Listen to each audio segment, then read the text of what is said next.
비전이 없는 백성은 망하게 되어 있습니다. 이것은 진실이고 진리입니다. 반면 꿈이 있는 백성은 흥황한다. 이 또한 진리입니다. 진실입니다. 흥망성쇠를 결정하는 일의 가장 중요한 키워드는 비전입니다. 꿈이 있는 사람은 실패가 경험이 돼요. 여러분이 아시다시피 2020년에 트렌드 키워드가 나노 소사이어티였습니다. 채소의 단위로 자르고 잘라 자르는 단위를 나노라고 그러는데요. 근데 2022년에 나노 채소의 단위 자르고 잘랐더니 마지막 남는 요소가 뭐였냐면 나라는 단어였습니다. 이해가 되십니까? 나. 그 어떤 것도 우선하지 않았어요. 나라는 개인이 우선하는 트렌드 키워드가 됐습니다. 자, 그러면 이 트렌드 키워드를 아는 사람과 모르는 사람의 차이가 뭘까요? 제가 최근에 발굴한 맛집이 하나 있어요. 맛집이. 전장로님은 맛집 있으신가요? 찾으러 다니십니까? 혹시 여러분 맛집 그 수첩 있으면 저한테 꼭 주세요. 굳이 발품 안 팔더라고. 이건 내가 나중에 개인적으로 찾아본 이 맛집을 소개해 드리겠습니다. 이 맛집이 주 메뉴가 뭐냐면 순두부예요. 예. 근데 돈가스가 더 맛있어요. 네? 그래 맞아요. 맞는데 그 집은 돼지국밥은 안 팔아요. 근데 그 돈가스 중에서 여러분 파 돈가스라고 들어보셨어요? 안 들어봤죠? 기가 막힙니다. 근데 이 주인이 누구냐면 부부인데요. 10년 전에 서울의 유수의 대학을 나와가지고요. 우리나라 최고 좋은 직장 생활을 하다가 어느 날 갑자기 아내에게 통보하더래요. 여보, 나 회사 그만두었다. 그러니까 아내가 이 사람의 성향이나 기질을 알기 때문에 잘하셨어요 이랬어요. 문제는 그 다음부터입니다. 하는 쪽쪽 망해요. 근데 문제가 뭐냐면 맛이 없어서 문제가 아니에요. 맛은 있는데 망해요. 3번, 4번, 5번 실패하고 난 뒤에 이 집을 차렸는데 그 집에 가면 라멘 아시죠? 일본 라면, 우동, 김밥 10가지 메뉴가 있는데 한결같이 맛있어요. 근데 이 메뉴의 공통점이 뭐냐면 5년 동안 실패했던 메뉴예요. 이분은 생각한 거예요. 왜 사람들이 순두부집에 와가지고 돈가스를 찾지? 그게 소위 말하는 트렌드 키워드예요. 나. 그러니까 지금까지는요 10명 중에 5명의 공통의 메뉴가 아까 얘기한 것처럼 국밥이었다면 우리는 5명을 놓쳐도 괜찮았습니다. 맞지요? 맞지요? 그 집이 맛집이었습니다. 근데 이분의 생각은 달랐습니다. 하나님께서 5년 동안 10년 동안 그 5번의 처절한 실패를 맛보게 한 이유가 뭘까? 실패가 아니라 경험으로 받아들인 거예요. 그랬더니 그 메뉴를 놓고 오는 분들에게 주문만 오면 다 해줬는데 그 자체가 맛인 거예요. 지금 그 집은 줄을 서지 아니하면 기본적으로 30분 서지 않으면 못 먹습니다. 자, 10년이라는 세월 5번의 실패가 실패였을까요? 경험이었을까요? 그러면 이분은 어떤 생각을 한 거예요? 사회와 시대를 정확하게 이해했던 것입니다. 그러니까 왜 5명을 놓치냐 이 말이에요. 10명 다 손님을 받으면 되는 것을. 그러면서 기가 막힌 전략을 세웁니다. 이 집 사장놈의 큰 꿈 해갖고 의자에 조그마한 인형 5명을 앉혀놓고 겁나게 돈 벌어 겁나게 싼 학교 세우기. 돈을 버는 목적과 가치를 정확하게 손님들에게 인식시켜 준 거예요. 여러분, 제가 이 말씀을 드린 게 뭐냐면 이루가 2022년도에 트렌드 키워드가 나노 소사이어티였다면 2023년도의 키워드는 라빗 점프입니다. 근데 그 토끼가 흑토끼예요. 자, 여러분, 말띠 중에 얼마 전에 백말띠가 있었지요. 여러분, 제가 백말띠하고 삽니다. 예. 근데 놀랍게도 백말띠가요 범하고 삽니다. 네. 자, 보세요. 토끼는 토끼인데 검은 토끼란 말은 부정적인 의미지요. 맞죠? 검정색은 부정의 의미를 담고 있습니다. 우리가 경험하게 될 상황은 부정적인 상황이다. 그러나 점프는 긍정적인 쪽일까요? 부정적인 쪽일까요? 희망은 있다. 이게 트렌드예요. 그러니까 이 10가지 트렌드 키워드가 있어요. 그 중에 대표적인 것이 이 사회에 대한 소위 말하는 평균이 실종돼 버렸어요. 극도의 개인주의 문화 때문에 사회가 아주 미세한 단위로 분화되는 현상을 설명한 키워드가 뭐냐면 평균 실종이에요.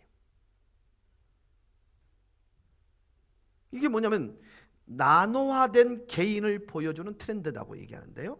자, 학교, 회사 같은 기존 공동체가 코로나19로 인해서 약해지고 각종 소위 말하는 모이지 않는 가상 공간의 그 역할들이 커졌었죠. 맞죠? 맞죠? 그러다 보니까 개인 맞춤 성향이 강해진 거예요. 즉 다양성의 가치가 제각각 인정을 받으면서 이전의 사회에 주류로 여겨졌던 평균이 설 자리를 조금씩 잃어가는 거예요. 거의 모든 영역에서 양극화가 가속되고 있어요. 그러니까 소비 시장에서는 개개인의 취향에 따라 다극화가 진행 중에 있는 거예요. 무슨 얘기냐면 옛날에는 기성복이 잘 팔렸죠. 맞죠? 요즘은요 기성복보다는 맞춤 쪽으로 가는 그런 추세가 되더라는 것입니다. 이해가 되십니까? 그렇다면 이 트렌드를 이해한다는 말은 어떤 뜻이에요? 살아 생존 확률이 높다라는 거잖아요. 틈새 시장에 보이니까. 여러분, 다윗의 평생 기도 제목이 뭔지 아세요? 주님, 내가 시대를 볼 수 있는 안목을 주세요. 이거였어요. 여러분, 제가 왜 3040이라는 그런 커뮤니티를 잘 섬기고 있는 구역 시스템 속에서 빼냈을까요? 제가 이게 정확한 지역의 이름이 맞는지는 모르겠습니다만 이해하고 들어주세요. 하만이라는 곳이 있습니다. 맞죠? 그곳이 인구가 약 4만 명 정도 가까운데요. 작년 2022년도 출생 신고가 단 한 건도 없었습니다.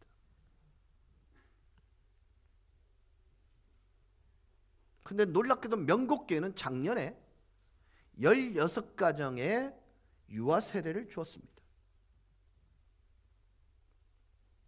제가 항상 하나님께 기도했던 것 중에 하나님, 오늘보다 내일이 좋은 교회가 되게 해주십시오.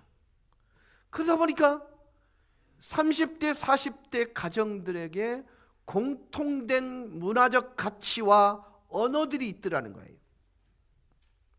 제가 어저께 정말 소중한 편지 한 통을 받았습니다. 교회에 힘들었다는 거예요. 사업을 시작했는데 잘 안 되는 거예요. 버겁게 버티는데 3040에 그런 커뮤니티가 생겼다고 너무너무 좋아하는 거예요. 여러분, 저는요, 교회가 젊어져야 하는 주안점을 두기 위해 경륜 있는 그 경륜을 무시하는 것 아닙니다. 적어도 새로운 경험들은 과거에 해왔던 경험을 기초로 하지 않으면 사상 누각이 되기 때문에 어른들의 경륜 있는 삶을 항상 강조할 것입니다. 그러나 지금 우리 세대는 아이들을 키우는 세대가 아니에요. 요즘 아이들의 뇌 구조가 달라요. 사회를 바라보고 사람을 보는 시각들이 달라진 거예요. 그들이 전문적으로 성장해 가지 않으면 안 되는 거예요. 여러분, 가정이 건강하지 않으면 우리 교회의 건강성은 쉽게 소멸되고 말 거예요. 그래서 그들과 자기의 또래들이 비전을 공유하고 또 교회를 어떻게 섬길 것인가, 또 경륜을 어떻게 내 삶의 현장에 옮겨 놓을 것인가를 고민하게 만들 것입니다. 그래서 3040 주일까지 만들 생각이에요. 5주가 있는 그 주간은요, 3040이 예배를 만들려고 그럴 거예요. 그리고 그 주간 동안에 10,000,000원권의 세미나를 할 거예요. 대강 모아보니까 저희가 약 80여 명의 3040이 있더만요. 그러면 이걸 반으로 뚝 자르면 40가정이에요. 그러면 가정당 10,000원씩만 내놓아도 그들이 필요로 하는 모든 좋은 강사를 모시고 말씀을 듣고 쉐어링할 수 있게 되더라는 거예요. 저 그렇게 할 거예요. 여러분, 이제 우리가 꿈꾸는 건 그거예요. 킹덤 스토리. 주일학교 우리 아이들을 보내놓고 부모는 손을 털고 있는 시대는 지났습니다. 우리 아이가 주일학교에서 뭘 배우고 있는지 부모된 각각의 개인들이 인지하고 있지 않으면 이야기, 대화 방향이 달라지는 것입니다. 그래서 부모된 각각의 3040 그리고 각각의 여러분들은 영상을 통해서 먼저 선험적 경험을 할 거예요. 그리고 돌아와서 식탁에서 나눌 거예요. 그리고 저는 3일 밤 예배를 통해서 한 달 동안 주어진 메시지를 요약하고 집약할 거예요. 그래서 교회와 가정이 일치되는 성경적 가치관을 만들어 갈 거예요. 이게 사실 저에게 주신 이 땅에 충만케 만드시는 하나님의 방편입니다. 여러분, 저 기억하실지 모르겠습니다. 제가 우리 명곡교회 부임하면서 정말로 아픈 지역이었던 곳이 명서동이었습니다. 제가 설문지를 돌려봤을 때요, 그러니까 부부가 함께 극장에 가본 경험이 30% 미만이었어요. 그래서 열심히 일해서 그들이 선택한 것은 이곳에서 상남동, 중앙동, 상권이 형성된 곳으로 이사 가는 것이 그들이 이곳에 있는 존재 이유였습니다. 그때 부족한 저에게 하나님은 문화적인 그런 목회를 요구하셨습니다. 자존감을 높여주기 위한 목회를 요청하셨습니다. 상처받고 우울한 그들에게, 좌절된 그들에게, 혼란스러운 그들에게 사랑이 무엇이고 용납이 무엇이고 건강한 자아상이 무엇이고 소망을 가진 존재의 삶이 어떤 것인가를 계속해서 듣게 만들어 주셨던 것입니다. 거기에 우리 명곡 모든 식구들은 진력해 여기에 이른 것입니다. 많은 분들이 제가 명곡교회 담임 목사라 그러면요, 부러운 듯이 이렇게 말합니다. 젊으신 분인데 큰 교회 목회하시네요. 저는 이게 뭔지 모르겠어요. 저는 분명히 명곡교회인데 그분은 양곡교회를 듣는 거야. 자존심 상할까요? 안 상할까요? 그때 제가 꼭 하는 말이 있습니다. 교회는 사이즈가 아니라 영향력이에요. 적어도 명곡교회는 사이즈에 비해서는 당신들과 작지만 영향력과 리더십에 관한 우리가 나아요. 악을 물고 변명해 봅니다. 그러나 여러분은 자부심 있잖아요. 여러분, 우리 교회의 정체성은요, 밖에 나가보면 알아요. 우리 교회의 영향력은요, 밖에서 우리 교회를 어떻게 보는지를 알아요. 택시 타보세요. 요새 제가 부교육자들하고 함께 이렇게 움직이는 것이 좀 번거로워서요. 택시를 잡아타고 명곡교회 가주세요. 그러면 2번 물어보는 기사가 없어요. 그냥 딱 갖다 대요. 이게 영향력이에요. 리더십이에요. 비전의 실현이에요.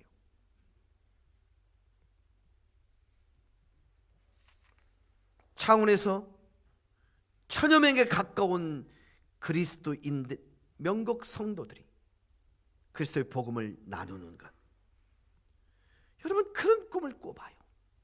새가족들이 명곡교회에 왔을 때 수백 명, 1000명에 가까운 성도들이 웃음이 넘쳐나고 서로를 위하고 사랑을 적극적으로 표현하는 그 모습을 경험하게 된다면요, 이탈할 가족이 누가 있겠느냐는 것입니다. 모든 성도가 하나님이 주신 선물과 은사를 발견하도록 도와주는 공동체, 이게 사실은 명곡교회가 꿈꾸는 공동체입니다. 사랑하는 여러분, 저는 이렇게 생각합니다. 지나온 20여 년 동안 부족한 종에게 주셨던 하나님의 비전은 어느 정도 성취되어졌다. 하나님의 신실하심을 두고 제가 이렇게 말할 수 있습니다. 그러나 하나님은 우리에게 더 큰 나은 비전을 꿈꾸고 있습니다. 제가 수년 동안 하나님께 정말 고민하며 이런 질문했어요. 하나님, 다음이 무엇이에요? 무엇이 나를 통해서, 우리 명곡교회를 통해서 되어지기를 원하시나요? 다음 세대를 향한 당신의 비전은 뭐예요?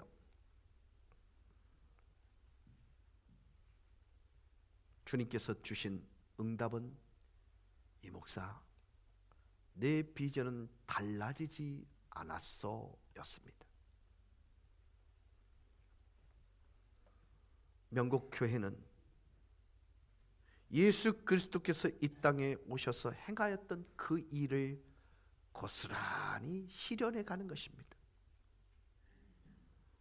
사람들을 예수 그리스도에게 데리고 와서 주님의 가족 되게 하고 영적으로 성숙하게 하여 사역을 위한 훈련을 시켜 삶의 선교지로 파송하며 예배적 삶을 돕는 것, 이게 명곡교회의 지고지순한 유일한 가치이자 비전입니다. 로컬 커뮤니티 처치는 이 일이 가능케 하는 문과 같은 거예요. 여러분, 그들을 교회 안으로 들어오기 위한 프로그램이 주가 되어서는 안 돼요. 그들이 들어왔을 때의 모든 이 중심 이동은 예수 그리스도께서 이 땅에 살아오시면서 행하셨던 사람을 그리스도 예수께 데려와 주님의 가족 되게 만들고 그들을 영적으로 성숙시켜 삶의 예배자로 다시 파송하는 그 일, 이것이 우리가 꿈꾸는 명곡교회의 바른 정체성인 거예요. 그래서 목사는 시대를 정확하게 인식해야 하고 그 시대의 흐름을 따라 사람들의 니드가 무엇인지를 고민하고 교회가 사랑이라는 이름으로 그 필요를 공급해 주므로 인하여 그들이 그리스도 예수께 돌아오도록 만드는 통로의 역할을 감당하는 것이 명곡교회의 지표인 것입니다. 오늘 본문은 이렇게 말씀합니다. 과거 일에 집착하거나 오래된 일에 머무르지 말라. 내가 행하게 될, 내가 너를 통해서, 내가 너의 가정을 통해서, 명곡교회를 통해서 행하게 될 새 일을 바라보아라. 이미 그 일은 시작되었다는 것입니다. 그러므로 저는 1월 1일 2023년 1월 1일 첫 주일 이 아름다운 날에 여러분 앞에서 다음 비전을 나눌까 합니다. 지금 우리가 어디로 가고 있을까요? 우리 교회는 무엇을, 어떤 방향으로 가고 있을까요? 세 가지 꿈을 꾸어봅니다. 세계적인 확장의 꿈입니다. 총동원의 꿈입니다. 혁신적 헌신의 꿈입니다. 저는 20년 전 첫 비전이 하나님으로부터 왔음을 확신합니다. 제가 6개월 동안 버스를 타고 다니면서 지역에 있는 187개의 교회를 다 돌아보면서 느꼈던 것은 패배 그리고 실패의 의식이었습니다. 정말 많이 자존감이 떨어져 있었습니다. 종교 인구가 87%인데 비해서 그 당시 3.5%가 채 되지 않았습니다. 제 통계적으로는. 그리고 지역 주민들 전체의 의식 구조는 정말 패배감에 찌들어 있었습니다. 그때 하나님께서 제게 주신 꿈은 로컬 커뮤니티 처치였습니다. 지역 공동체 교회였습니다. 먼저 믿는 가족이 있는 반면 하나님이 선택하여 나중에 하나님의 가족 될 가족으로만 구분하였습니다. 그러다 보니 그들에게 다가서는 일이 어렵지 않았습니다. 우리 교인들은 그 일들을 기꺼이 감당해 주셨습니다. 문화적으로, 구제하는 일로, 그리고 그들을 향해 평균케 하는 손의 역할을 감당하는 그 일로 지금 교회가 여기까지 온 것입니다. 그런데 여러분 기억하실 것은 이것은 본질이 아닙니다. 방법입니다. 주님께서 우리 교회를 통해서 꿈꾸는 그 비전은 그리스도에게 데려오게 하여 그리스도의 사람이 되게 하고 그에게 놀라운 사명과 삶의 비전을 통해서 삶의 예배자에 이르기까지 하는 그 역할이 우리 교회의 본질적 사역인 것입니다. 사랑하는 여러분, 이게 사소해 보일 수 있을 것입니다. 그러나 아십니까?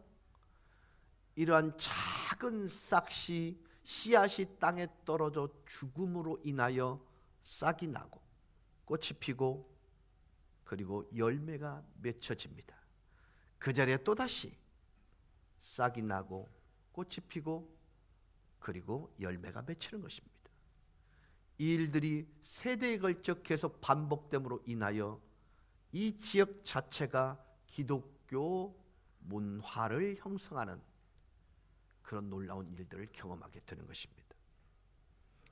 여러분 기억하십니까? 저희 교회가 꿈을 먹고 살지요라는 축제를 할 때면 저희들은 교육청의 루트를 통해서 직접 교사의 손으로 아이들에게 알림장에 넣어주게 되어 있습니다. 이게 저는 리더십이요 영향력이라고 생각합니다. 오늘 저는 구체적인 비전에 관한 것은 2주 3주 동안 여러분과 나눌 것입니다.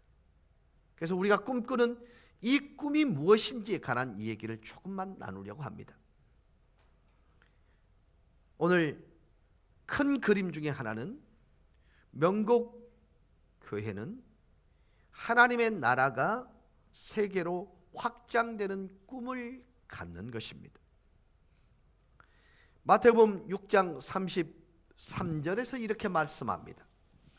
그런즉 너희는 먼저 그의 나라와 그의 의를 구하라. 그리하면 이 모든 것을 너희에게 더하시리라. 혹시 이 말씀이 기억나십니까? 네? 어제 제가 2023년 뽑은 말씀의 내용이 이렇습니다. 그때 저는요, 그걸 뽑는 순간 하나님 진짜 너무하십니다. 아니 내가 분명히 인지하고 있는데 거기다가 또다시 인쇄를 하십니까? 이런 생각이 들었어요. 이 말이 뭐예요? 너희가 하나님을 위해 산다면 하나님인 나는 매일매일 너의 필요를 채워줄 거야. 이 목사 그리고 모든 명국 성도 여러분, 하나님의 나라를 먼저 생각하세요. 이게 우리에게 주시는 비전입니다. 여러분, 하나님은 말씀합니다. 나는 너희 삶 가운데 하나님의 나라, 나의 나라가 1순위가 되기를 원해. 직업, 취미, 관계, 연금, 그 어떤 것보다도 하나님께서 우리의 삶 가운데 가장 첫째 자리를 원한다는 것, 이것을 여러분 모두가 공감하시고 아멘하실 수 있길 바랍니다. 킹제임스 버전에 보면요, 먼저 하나님의 나라를 구하라 이렇게 말씀합니다. 그리고 엄청난 약속이 뭡니까? 만약 너의 인생이, 너의 삶이 나의 나라에게 초점이 맞춰진다면 내가 너희 쓸 것 모두를 채울 것을 약속한다. 꽝꽝꽝. 우리 하나님이 신실하심을 믿으실 수 있기를 주의 이름으로 축원합니다. 주님은 약속하셨습니다.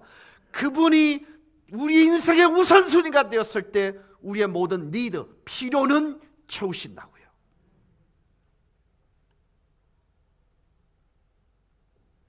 저는 너희는 먼저 그의 나라와 그의 의를 구하라는 이 도전을 여러분이 감히 받아들이실 수 있기를 바랍니다. 이 도전은요, 굉장히 중요한 질문을 하게 만듭니다.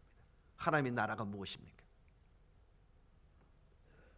하나님의 나라는요, 하나님의 행성, 이 지구, 대한민국, 경상남도, 창원에서 하나님의 목적을 행하며 사는 하나님의 사람 각각이 하나님의 나라입니다. 적어도 여러분, 하나님의 나라가 이 땅 가운데 임하기를 기대한다는 말의 의미는 여러분이 하나님의 사람이라는 존재라면 여러분이 속해 있는 어디든 하나님의 나라가 될 수 있음을 기억하실 수 있길 바랍니다. 저는 여러분, 명국교회 성도가 속해 있는 그 공동체가 하나님의 나라로 바뀌어지는 2023년이 되기를 주의 이름으로 축원합니다. 여러분 기억하세요. 여러분의 자녀가 여러분을 통해 하나님의 나라를 경험하기를 원하고, 여러분의 가정이 여러분 각자를 통해서 하나님의 나라 천국을 경험하기를 원하고, 그리고 여러분의 모든 관계 속에서 여러분 각자가 하나님의 나라이기에 하나님의 나라가 경험되지는 놀라운 축복이 있기를 간절히 소망합니다. 뜻이 하늘에서 이루어진 것 같이 주님, 내 가정에서도, 나와의 관계 속에서도, 내 직장 공동체 속에도 임하게 하여 주시옵소서. 여러분, 그것입니다. 그리고 하나님의 나라는 국적을 초월합니다. 하나님께서 대한민국 사람들만 가족으로 만드신 게 아닙니다. 모든 나라들이 모여 함께 영원히 할 것입니다. 그리고 더욱 희망적인 것은 하나님의 나라는 강력합니다.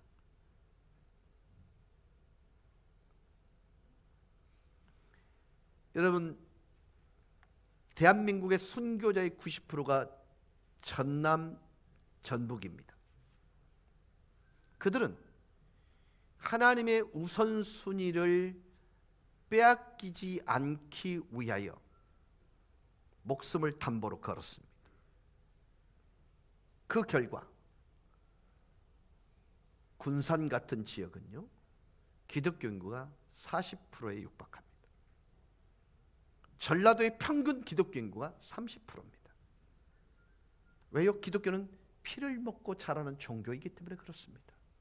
대가를 지불해도 그 나라를 빼앗길 수 없는 이유가 뭔 줄 아십니까? 그 나라는 평강이기 때문에 그렇습니다. 사랑하는 여러분, 내가 맛본 것에 대한 가장 강력한 신념은 목숨을 거는 것입니다. 하나님은 여러분을 사랑이 이유가 되셔서 예수 그리스도를 이 땅에 보내주셨고, 여러분을 죽이는 대신 당신 스스로를 죽이셨습니다. 그 결과 우리가 여기에 있는 것입니다. 이것은 이렇게 말할 수 있는 거예요. 하나님이 나를 얼마만큼 사랑했는가를 반증하는 것입니다. 여러분, 그 사랑을 맛본 사람은요, 그 사랑을 놓을 수 없는 거예요. 그래서 복음이라는 것은 강력한 것입니다. 총이 이기지를 못해요. 칼이 무릎 꿇게 하지 못해요. 그렇습니다. 우리 하나님께서는요, 이제는 더 이상 토론하는 것을 멈추고 삶으로 행할 것을 요구하고 있습니다. 여러분, 하나님의 나라는 언어가 아니에요. 하나님의 나라는 말이 아니에요. 하나님의 능력으로 사는 것을 말하는 것입니다. 무슨 뜻입니까? 행하는 것을 통해 하나님의 나라가 경험되신다는 것입니다. 여러분, 제가 여러분이 기가 따갑도록 했던 말이 하나님의 식과 법을 따라 살게 해달라는 그런 기도였습니다. 공식이 오르면 답은 나와요. 저는 수학을 그렇게 썩 좋아하지 않았습니다. 그런데요, 성경을 알고 난 뒤부터는요, 내가 수학을 잘 못한 게 한스러웠습니다. 왜냐하면 수학이 증명하는 것은 단 한 가지입니다. 공식이 오르면 답은 나온다. 여러분, 인생의 답을 찾고 계십니까? 답을 얻고 싶으십니까? 하나님의 말씀이 우리의 삶의 식과 법이라는 그런 확신이 있다면 그 하나님의 말씀을 여러분의 인생의 삶의 식과 법을 삼으실 수 있길 바랍니다. 근데 여러분, 이것은요, 지는 것 같은데 이겨요. 없는 것 같은데 다 가졌어요. 실패한 것 같은데 성공해요. 여러분, 이것이 하나님의 말씀을 식과 법으로 삼고 살아가는 사람들의 능력입니다.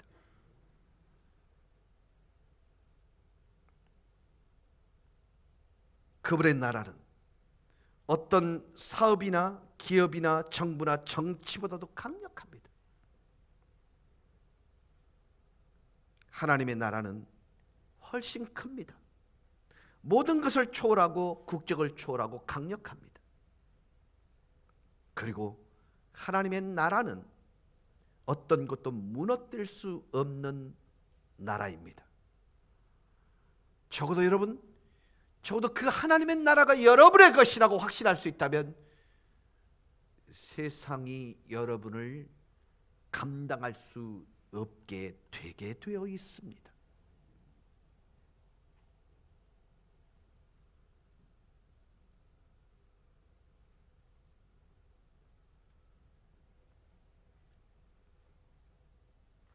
언젠가 하나님에 의해서 이 하나님의 나라는 반드시 현실로 우리의 삶 현장으로 다가올 것입니다.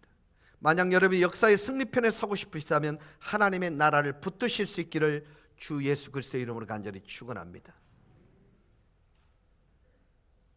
나의 하나님께서 나의 왕이 되신다면 그곳이 어디든지 하나님의 나라입니다. 어떻게 하면 참여할 수 있습니까? 주님은 항상 하나님 나라를 언급하실 때 하나님의 나라는 이와 같으니, 여러분 신약 성경을 통해서 169번이 거론되고 있습니다. 하나님의 나라는 이와 같으니, 이 말은 나는 내 생각을 너희가 이해하길 원해 라는 전제 속에서 이 말씀을 드리는 것입니다. 그럼 하나님의 나라가 무엇일까? 우리 각각이라고 말씀을 드렸습니다. 그리고 주님께서 이 땅 가운데 하나님의 나라를 실현할 때 무엇을 하셨는지, 다른 사람의 복음을 전해줬죠. 그러고 나서 지도자를 양성했지요. 그리고 그들을 통해서 가난한 자를 도와줬지요. 그리고 병든 자를 돌봐주었습니다. 그리고 아이들을 가르치셨습니다. 여러분, 이것이 주님이 하신 다예요. 하나님의 나라를 소유한 사람들이 가지고 있는 모든 소명의 결과물들이 이 5가지입니다. 복음을 전하고 지도자를 양성하고 가난한 자를 돌보고 그리고 아픈 자를 돌아보고 아이를 가르치셨습니다. 여러분, 이것이 바로 명곡 교회가 지역 교회 공동체로서의 삶을 살아가는 이유인 것입니다. 이제 말씀을 정리합니다. 제가 몇 년 전에 기도하기를, 하나님, 다음으로 저희 교회가 행하기를 원하시는 것이 무엇입니까? 이렇게 고민하기 시작한 것은 제가 여러분 오자마자 실행했던, 처음으로 시도했던 것이 목적이 이끄는 삶이었습니다. 6개월이 채 지나기 전에 저는 이 일들을 시작했습니다. 그리고 우리 장로님들께서, 목사님 주변에 참 어려운 목사들이 참 많이 있습니다. 그들을 한번 돌아보셨으면 좋겠습니다. 힘겹도록 애쓰고 일어나 달리더라도 달릴 힘이 없는 목사를 격려하는 일이 저에게는 정말 중요한 이 비전을 갖게 된 동기가 되었습니다. 하나님, 저희 교회가 영향력을 갖기를 원하십니까? 그래. 그래서요, 제가 명곡교회의 영향력을 가지고 무엇을 행하기를 원하세요? 이 명만 가지고 무엇을 행하기를 원하세요?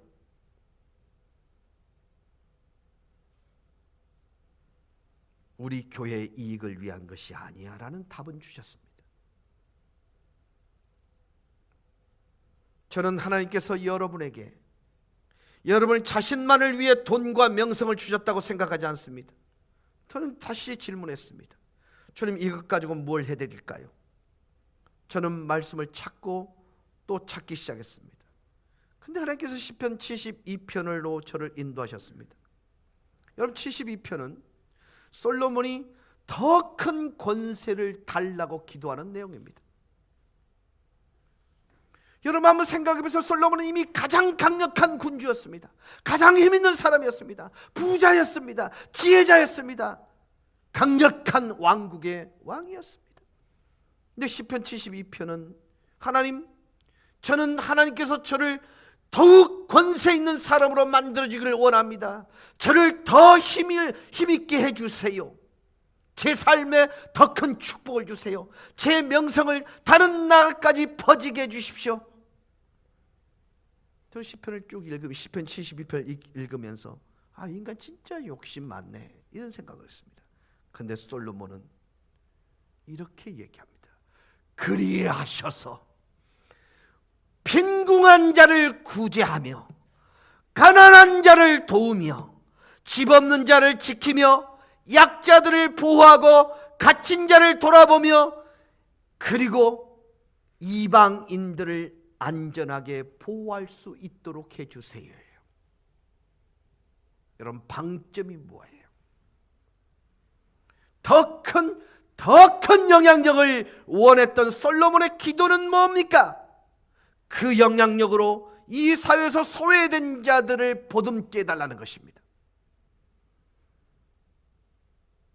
하나님께서는 시편 72편을 통해서 부족한 저에게 말씀하셨습니다. 이 목사, 힘의 목적과 영향력의 목적은 바로 힘이 없는 자를 보듬기 위해서야.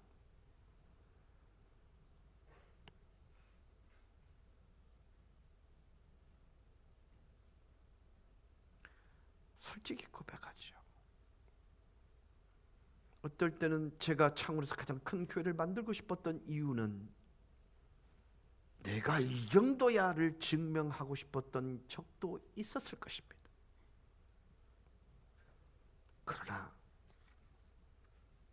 그 크고자 했던 목회적 욕심 속에는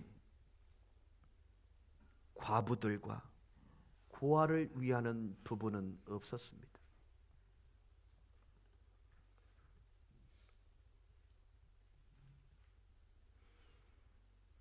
이제는 저희 지역에 그렇게 노숙자가 많지는 않습니다.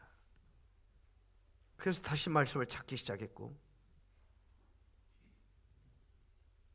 성경에 2000구절 이상이 가난한 자를 도우라는 말씀이 적혀 있었다는 사실을 깨달았습니다.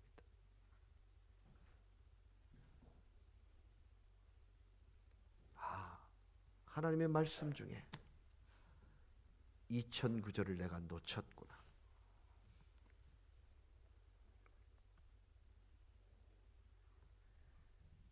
어떻게 말씀을 잃어버렸을까?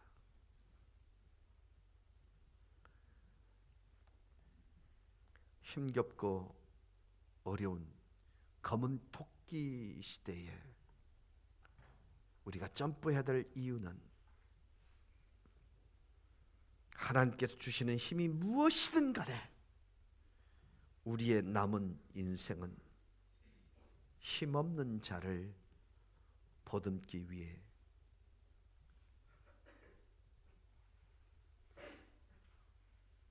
여러분, 부의 기준은 줄 수 있는 것입니다. 그게 부의 기준이에요. 이 말씀을 준비하면서 얼마나 서러웠던지요. 그 귀하고 귀한 하나님의 말씀 2000구절을 제가 놓치고 살았어요. 그래서 이렇게 기도하기 시작했습니다. 하나님, 저에게 힘을 주세요. 하나님, 저에게 영향력을 주세요. 그걸 가지고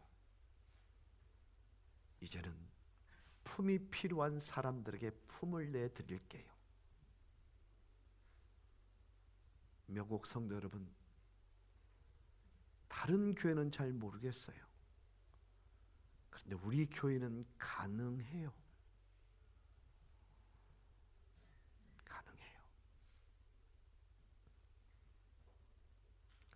목사로서 정말 한스러운 게 뭐냐면요, 하나님 앞에서 치열하게 하나님의 뜻대로 살아보고자 하는 그 가정 가운데 감당할 수 없는 거친 풍랑이 일어나는 걸 보면서 왜 이러세요 하나님?